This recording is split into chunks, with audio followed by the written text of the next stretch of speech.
Bom dia, boa tarde, boa noite. Aqui quem fala é Fábio Andrade e hoje vamos trabalhar a lição número 6 da revista da Escola Dominical. A lição tem como tema unidade, serviço e crescimento. Desde já, abra sua Bíblia lá em Efésios capítulo 4, né? Nós vamos ler do verso 1 ao 16. Então me acompanhe aí nessa leitura. Efésios 4, do verso 1 a 16, que diz o seguinte: Rogo-vos, pois eu, o preso do Senhor, que andei de modo digno da vocação com que foste chamados, com toda a unidade e mansidão, longanimidade, suportando-vos uns aos outros em amor. E daqui a pouco a gente vai fazer um paralelo sobre essa palavra suportando-vos, tá? Procurando agradar, verso 3, procurando agradar a unidade do Espírito pelo vínculo da paz. Há um só corpo, um só Espírito, como também foram chamados a uma só esperança. Há um só Senhor, uma só fé, um só batismo, um só Deus e Pai de todos, o qual é sobre todos e por todos e em todos. Mas a graça foi dada a cada um de nós segundo a medida do dom de Cristo, pelo que, subindo ao céu, levou cativo o cativeiro e deu dom aos homens. Ora isto, que é o ele subiu, que é senão que também antes tinha descido às partes mais baixas da terra. Aquele que desceu é também o mesmo que subiu acima de todos os céus, para cumprir todas as coisas.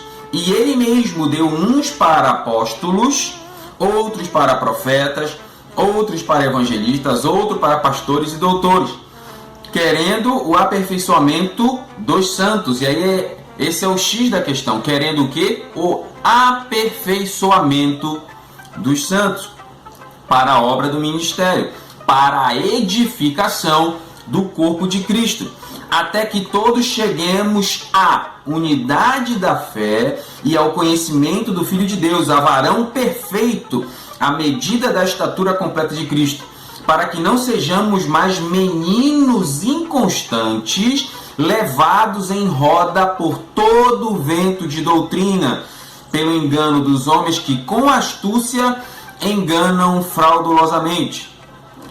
Antes, seguindo a verdade em amor, cresçamos em tudo naquele que é o cabeça, ou seja, cresçamos em Cristo. E o último verso, que é o 16, diz assim, abre aspas, do qual todo o corpo, bem ajustado, ligado pelo auxílio de todas as juntas, segundo toda a operação de cada parte, faz o aumento do corpo para a sua edificação em amor. A gente está falando na lição de hoje sobre unidade, serviço e crescimento. Em momentos anteriores aqui na nossa igreja eu ministrei sobre na Hope, você pode pesquisar isso lá na Hope, uma palavra sobre o porquê a igreja de Atos cresceu. Foram aspectos bem simples que levaram a igreja de Atos a ter um imenso crescimento. Tem uma pensadora chamada Amy Cuddy, que ela diz que ajustes mínimos podem levar a grandes mudanças. Às vezes o que falta para a gente como igreja ou como pessoa são ajustes mínimos. Mas vamos aos pontos. Pegue sua lição, tá lá. O aluno será capaz de, e aí eu sempre coloco supostamente, porque vai depender de você, vai depender de mim, entender que a igreja saudável demonstra maturidade, unidade, serviço e crescimento. Sentir, almejar desenvolver a maturidade cristã descrita em Efésios e conscientizar-se da diversidade dos dons e de seu propósito na igreja. Agir, colaborar para que sua igreja desenvolva todas as características de uma igreja saudável. E aí a gente faz um primeiro parêntese, que é: quais são as características de uma igreja saudável? Esta é a pergunta que deve nos assombrar, até o final desta lição e que deve nos perseguir, que deve nos levar em toda a nossa vida cristã. Que características uma igreja saudável tem que ter? E aí é uma coisa de eu olhar para mim e dizer assim, bom, será que eu estou tendo as características de uma igreja saudável? Então, é interessante no início, quando a gente vê na introdução da revista, o autor começa citando Paulo. Paulo diz assim, rogo-vos eu, prisioneiro do Senhor, porque Paulo estava preso naquele momento. Então, Paulo teve um momento que foi preso e ele escreveu cartas né? Então ele faz isso, rogo-vos eu, prisioneiro do Senhor. E aí Paulo começa falando, andar de modo digno da vocação com que fortes chamados. Então essa é uma grande ideia para nós. Então eu vou olhar para mim e vou pensar assim, bom, estou eu andando de modo digno da vocação que estou sendo chamado, que fui chamado? A pergunta é, se Jesus estivesse fisicamente andando ao meu lado, eu faria as coisas que faço? Acho que essa é a grande pergunta, né? Muitas vezes nós temos uma ideia enganada, né? Em que sentido? A gente acha que, se eu não estou vendo presencialmente, fisicamente, Deus não está. Mas Deus não tem corpo físico. Deus, ele é espírito. Isso Jesus diz lá em João, quando ele fala com a mulher samaritana. Então, Deus é espírito. Então, você não vai esperar um louro alto de olhos azuis, né? Que esse é o estereótipo de uma divindade, né? Você vê Jesus com aquele branquinho, barbinha compridinha, toda ajustadinha. Quem fez essa imagem esqueceu que os galileus tinham o costume de colocar a barba partida no meio, um negócio bem estranho. Mas enfim, a gente não vai falar de estereótipos. Mas, embora Jesus ou Deus, que são um só, não estejam fisicamente ao seu lado, ele está. Então, só porque eu não vejo é porque ela não está? É interessante, tem um doutor, que me fugiu o nome dele, ele é especialista nessa questão de cirurgia, de células, de cérebro, um neurocirurgião, se não me engano. Ele falou uma coisa, me fugiu o nome dele, depois eu posso lembrar. Ele me falou que o ser humano, ele foi criado para ser superficial. Superficial, aí você diz assim, mas Fábio, cara, isso você está ofendendo a gente? Não. Por quê? Olha, complete a frase. Eu sei que você que está assistindo essa escola, você vai completar a frase. O que os olhos não veem, exato, coração não sente. Por quê? Porque o corpo, ele é programado para reagir àquilo que ele percebe. Então, se eu vejo, eu posso reagir. Se eu não vejo, eu não reajo. Então, nós, como seres humanos, temos um desprezo natural pelo abstrato. E muitas vezes isso nos atrapalha até na nossa vida cristã. Se eu não estou vendo, Deus não está aqui. Muito cuidado. Nós temos que ter com essa postura. Ponto 1. A unidade cristã depende da nossa vida cristã, é claro. É claro que a unidade depende da nossa vida. Porque, irmãos, o texto bíblico é: alegrei-me quando me disseram, vamos à casa do Senhor. Mas se os irmãos que fazem parte do corpo de Cristo são desagradáveis ou não tem muito de Cristo em si, a frase vai ser invertida. Porque estar perto vai ser ruim. Então, em situações como essa, o texto seria, não é alegrei-me quando me disseram, é entristeci quando me disseram. Então, a nossa unidade com os irmãos depende muito da maturidade que a gente tem. Então, Paulo fala de humildade, mansidão, longanimidade, tolerância, fala de amor. Então, são aspectos importantíssimos para se ter uma boa relação com os irmãos.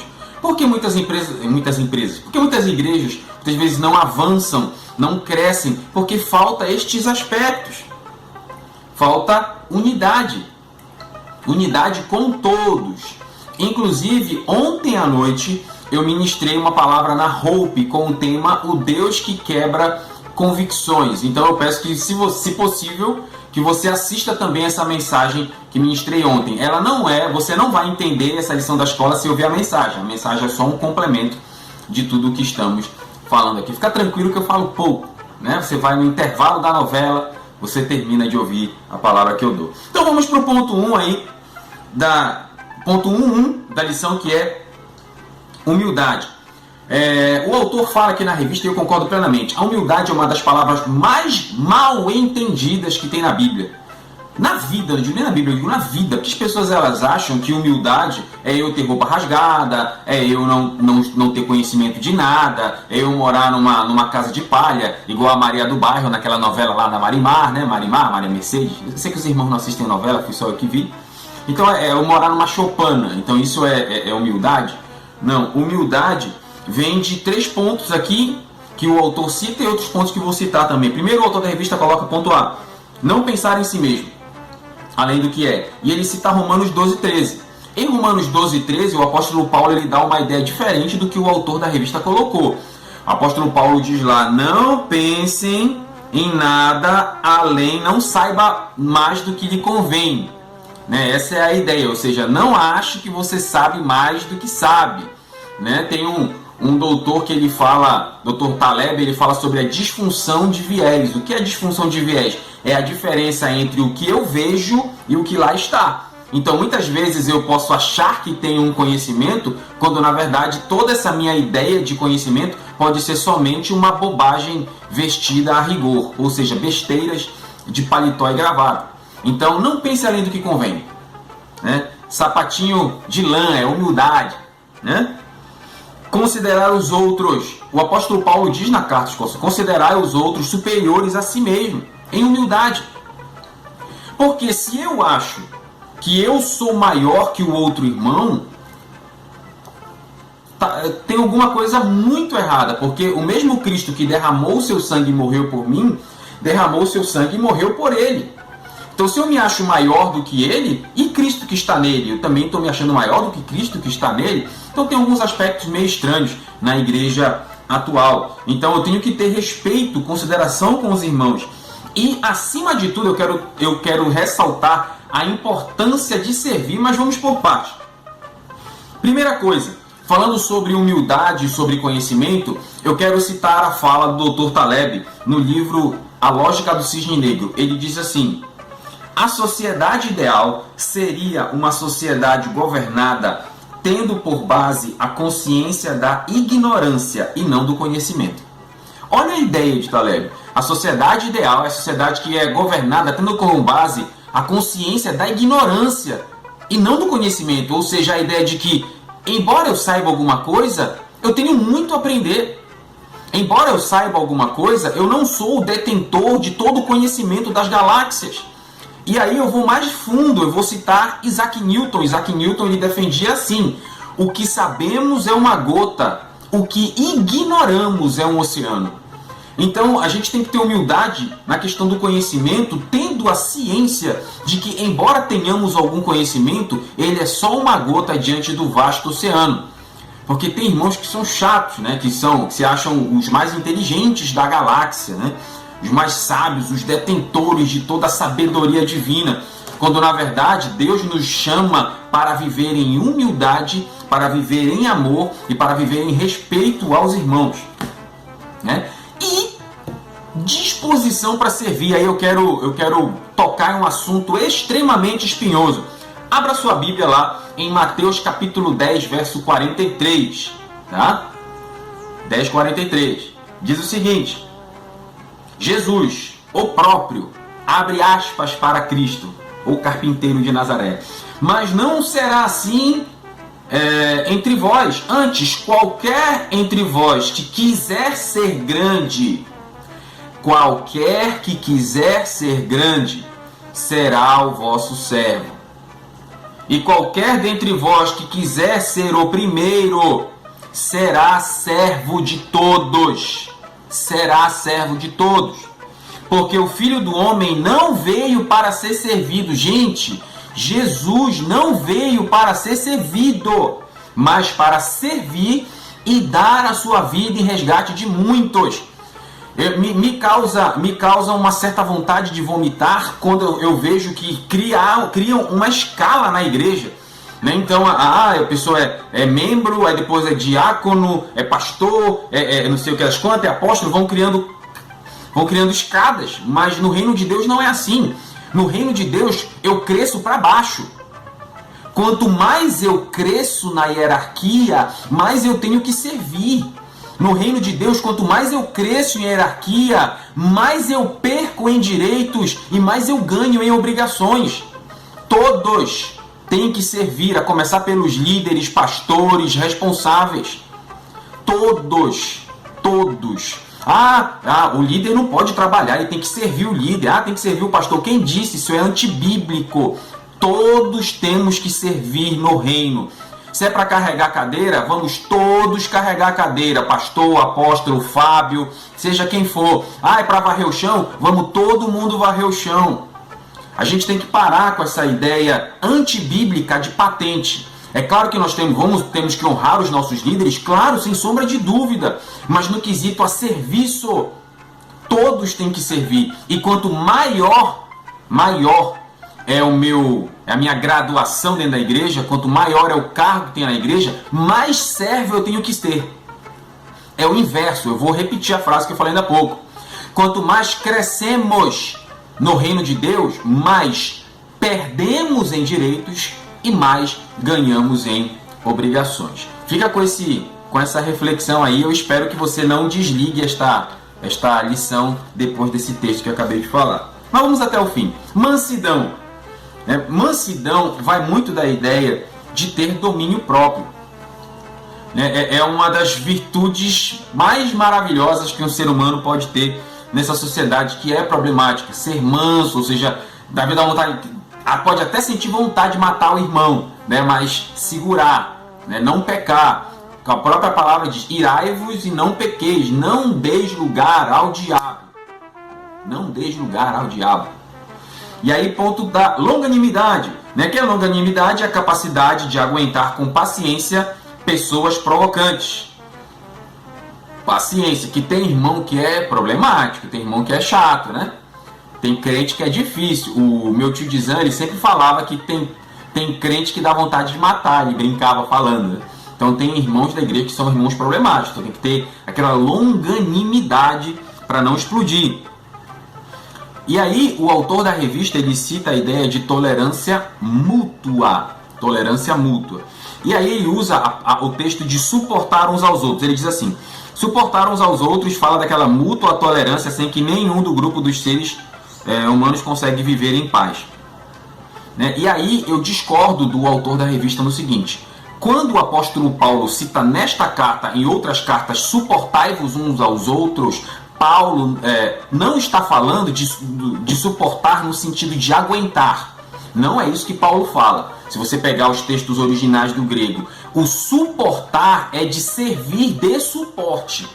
Por exemplo, tem essa prateleira aqui atrás de mim. A prateleira está servindo de suporte para os livros ficarem em pé. Ou seja, a prateleira está servindo de auxílio. Quando Paulo fala em suportar, não é de aguentar criancices, é de auxiliar o irmão a crescer, auxiliar o irmão a permanecer da fé, auxiliar o irmão a não desistir, auxiliar o irmão, ser um fator motivador para que o irmão cresça na graça e no conhecimento. Então o suportai-vos é servir de suporte e não aguentar infantilidade. Ok? Ponto 5, amor. E ponto 6, paz. E é interessante do ponto 6 que, quando fala de paz, tem um texto na Bíblia que diz assim: seguir a paz com todos e a santificação, sem a qual ninguém verá a Deus. Ninguém verá a Deus em mim, ninguém verá a Deus em você. Tá? O que eu quero deixar claro aqui é que as nossas ações pregam mais que nossas palavras. Não adianta eu falar de Cristo o dia todo se as minhas ações não mostram Cristo. É só palavras jogadas ao vento. Tem irmão que passa o dia todo, fala de Jesus. Acorda do café, bom dia, já fala de Jesus. Almoço, já fala de Jesus. Café, almoço, janta, fala de Jesus. Amém. Tem irmão que é chato. Paciência. Mas não adianta eu falar de Cristo o dia todo se a minha vida não fala de Cristo. As pessoas, elas têm que dizer assim, têm que chegar perto de mim, de você, e dizer assim: olha, eu não consigo ouvir a tua pregação porque a tua vida grita mais alto. É isso que tem que ser o reflexo na nossa vida. Amém? Então vamos prosseguindo. Ponto 2, prometo que já estou acabando, A unidade cristã surge da unidade do nosso Deus. Então no próprio texto Paulo fala sobre um só Deus, um só Pai. Então um adendo importante. A revista ela fala sobre trindade. A Bíblia ela não tem essa palavra trindade. Na Bíblia, Pai, Filho e Espírito Santo não são chamados de trindade em momento algum. Quem criou esta nomenclatura trindade foi Tertuliano, um dos pais da igreja, aproximadamente no século IV. Tá? Assim como também eu já disse antes, a Bíblia nunca chamou Satanás de Lúcifer. Nunca. Quem disse isso foi Orígenes, o pai da alegoria, né? Então, é importante para a igreja que haja unidade, porque sem unidade não tem como estarmos diante de Deus. O próprio Jesus, é interessante no livro de João, capítulo 15, 16 e 17, normalmente as últimas palavras de uma pessoa são as mais importantes. E Jesus fez um último discurso antes de sua crucificação. E um dos pontos cerne do discurso de Cristo é sobre a unidade da igreja. Para você ver o quanto é importante. Lá em João capítulo 17, verso 11, Jesus diz assim: e eu já não estou mais no mundo, mas eles estão no mundo. Eu vou para ti, Pai Santo. Guarda em teu nome aqueles que me deste, para que sejam um, assim como nós. Um dos pedidos de Cristo, a oração de Jesus, foi que a igreja tenha unidade. E pasmem os senhores, esta oração de Cristo é uma oração que não foi respondida, porque a igreja em si muitas vezes não tem unidade. Você entende a loucura do negócio? Mas é importante que tenhamos unidade, irmandade, parceria, amor, paz, longanimidade, sendo suporte um do outro, né? A unidade, ponto 3 da revista, a unidade cristã é enriquecida pela diversidade de dons. Tá? Existem vários dons aqui. O autor da revista, ele vai falar sobre os dons. Ele cita profetas, apóstolos, mas vamos por parte. A palavra dons do grego vem da palavra carisma, que é presente oferecido de boa vontade. Se você for olhar, todo cristão ele é carismático, porque todo cristão ele tem dons. Aí você diz, você está fazendo referência à Igreja Católica? Não tem nada a ver uma coisa com a outra. Estou falando no sentido de palavra, assim como todo crente é pentecostal, porque todos nós acreditamos no Pentecoste. Então, são nomenclaturas que algumas igrejas ou ramos religiosos tomaram para si, que na verdade é para todos. Né? Como todo cristão é carismático, porque recebeu o carisma, recebeu o dom de Deus. Todo cristão é pentecostal, porque ele acredita no Pentecoste. E por aí vai. E é interessante que há uma diversidade de dons. Inclusive, esse é um tema muito importante para se tratar na própria igreja. Eu não sei se você tem essa ciência, mas na Bíblia, ao todo, a gente pode discutir um ou outro. Mas teologicamente, existem 24 dons. Teologicamente. Você diz, mas Fábio, eu não sou só dom de línguas, dom de cura, dom de... Não. Teologicamente, 24. Eu meio que discordo de 2 do que a teologia fala. Mas teologicamente são 24. Né? Então o próprio apóstolo Paulo ele diz em outros momentos: buscai com zelo os melhores dons. E a gente leu isso ainda há pouco. Os dons são distribuídos pelo Espírito Santo com vista ao aperfeiçoamento da igreja. Então, o Espírito Santo entende que se o Fábio tiver o dom de profecia, a IBMA será, ou a igreja, seja lá onde for, será mais edificada. O Espírito Santo entende que se você que está me ouvindo aqui, seja da IBMA ou não, você que está me ouvindo, se o irmão tiver o dom da palavra, então a igreja será mais edificada. Então, por aí vai. Então, uns para apóstolos, outros para profetas, evangelistas, pastores e mestres. Eu quero só fazer um adendo sobre profetas. Eu não acredito que existem mais profetas. Existe dom de profecia. E aí eu vou falar como teólogo. Teologicamente, os profetas eles existiam para 3 pontos. 3 pontos. A construção do cânon bíblico, o cânon, o texto Antigo e Novo Testamento, que os judeus nem chamam assim. Tá? Então, os profetas tinham a missão de construção de cânon, o que não é mais construído hoje. Os profetas eles tinham a missão de fazer uma crítica social à apostasia e promiscuidade do povo, ok? E os profetas eles tinham a missão de falar de coisas que aconteceriam no futuro e trazer a mensagem de redenção caso houvesse arrependimento. Então esses são os aspectos básicos de todos os profetas. E o próprio Jesus diz que a lei e os profetas vão até João. Então o que temos hoje são dons de profecia, ok? Então são esses aspectos aí, mas é um tema muito importante, muito legal para que você trabalhe na sua célula e para que você estude também sobre dons espirituais. Procura na Bíblia, peça lá para o pastor pregar nos cultos aí de terça e domingo, nos outros cultos na sua igreja, e vamos que vamos. O propósito dos dons é aperfeiçoar o corpo. E o ponto 4, a unidade cristã, existe maturidade, nosso crescimento. Então, eu preciso ter maturidade para conhecer a Cristo, para me deixar ser mudado por Cristo. E tem um ponto 2 do item 4 que diz assim: ter cuidado com os ventos de doutrina. Tem um autor, tem um pensador na história, que é o professor Pierluigi Piazzi. Uma vez ele disse assim, para referência ao Brasil, ele diz, abre aspas para Pierluigi Piazzi, ele diz: o Brasil tem milhares de alunos, mas pouquíssimos estudantes. Eu achei impressionante a ideia de Piazzi. Milhares de alunos, mas pouquíssimos estudantes. Esta mesma realidade, ela infelizmente se aplica à igreja, no geral. Porque existem milhares de pessoas que vão para os cultos, mas pouquíssimas pessoas que pegam na Bíblia. Talvez você que esteja assistindo esse vídeo agora da escola, talvez você não leia a Bíblia todo dia, não tenha a prática de ler a Bíblia. Talvez nem pegue na Bíblia, talvez nem tenha uma Bíblia. Então, porque muitas vezes é da igreja, as pessoas são levadas por ventos de doutrina absurdo. Tem heresia, gente, tem heresias que se infiltram dentro das igrejas que não tem como... Às vezes eu olho e digo, meu Deus, como pode um negócio desse? Mas é porque se eu não tenho conteúdo, se eu não leio a palavra, qualquer porcaria vai me levar. Qualquer bobagem investida a rigor, qualquer poluição intelectual. Então há uma necessidade muito grande de nos voltarmos ao estudo da palavra, de nos voltarmos ao conhecimento da verdade, porque muitos ventos falsos estão por aí. E se a gente não souber o que é certo, nós não vamos afastar o errado.